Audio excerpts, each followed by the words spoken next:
Halo, selamat pagi Happy Investor, bertemu kembali dengan NH Korindo Sekuritas. Kita akan mereview perdagangan sebelumnya dan memproyeksikan untuk perdagangan hari ini. Oke, kita bahas ke Wall Street dulu ya. Jadi demonstrasi anti zero COVID berujung ketegangan politik domestik China akan berdampak pada ekonomi kedua terbesar dunia tersebut.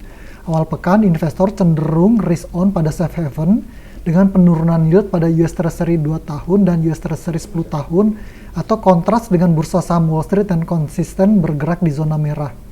Dow Jones sempat tertekan lebih dari 500 poin sebelum akhirnya ditutup melemah 1,5%. Instrumen safe haven lainnya juga terapresiasi. DXY kembali diperdagangkan di atas level psikologis 105 poin. Sementara itu, minyak mentah global kembali tertekan, kontras dengan dimulainya larangan Uni Eropa terhadap impor minyak mentah Rusia per 5 Desember mendatang.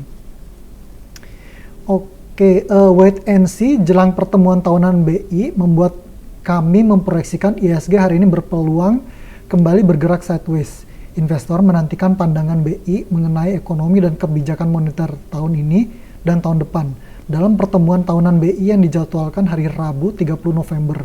Adapun awal pekan, IHSG ditutup melemah 35 poin ke level 7.017 dengan sektor teknologi terdepresiasi 3,8% atau pimpin penurunan sektoral.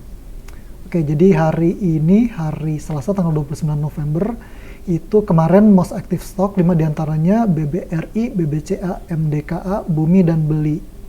Sementara untuk foreign transaction mencatatkan net buy senilai 430 miliar dengan top buy 5 saham diantaranya BBRI, MDKA, Unilever, BBNI, dan Medco.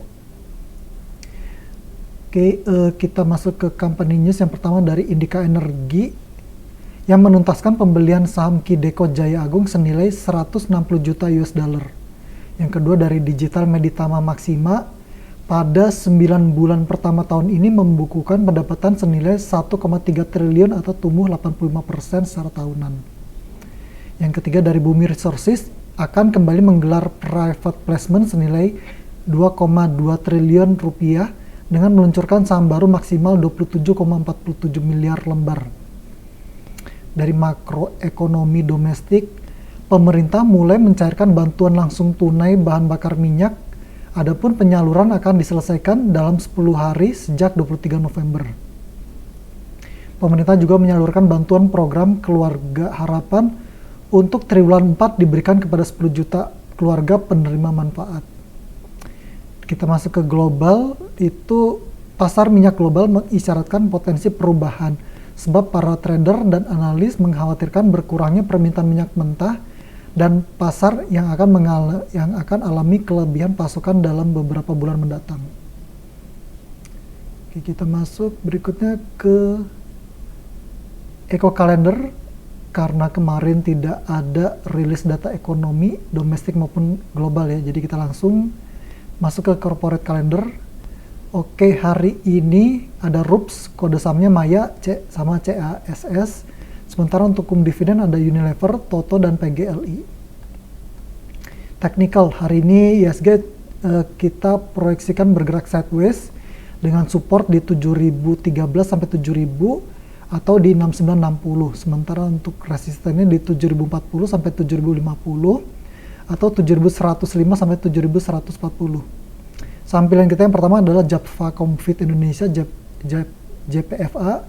Itu spekulatif buy untuk hari ini dengan targetnya di 1390 atau 1400 sampai 1410. Sementara untuk stop lossnya di 1325. Yang kedua, Bank Raya Indonesia atau Agro buy on weakness dengan targetnya 500 atau 520 sampai 525, stop lossnya di 464. Saham pilihan kita yang berikutnya adalah Surya Esa Perkasa. Esa rekomendasinya buy dengan targetnya di 1115 sampai 1130 atau di 1155 sampai 1170. Stop lossnya di 1020. Yang keempat, kita rekomendasi Mika dengan spekulatif buy. Targetnya 2.900 atau 2.960 sampai 3.000, stop lossnya di 2590. Terakhir, kita rekomendasi Unilever, rekomendasi buy dengan targetnya di 4.900 4.980 sampai 5.000, sementara untuk stop lossnya di 4.600. Oke, demikian untuk hari ini. Terima kasih.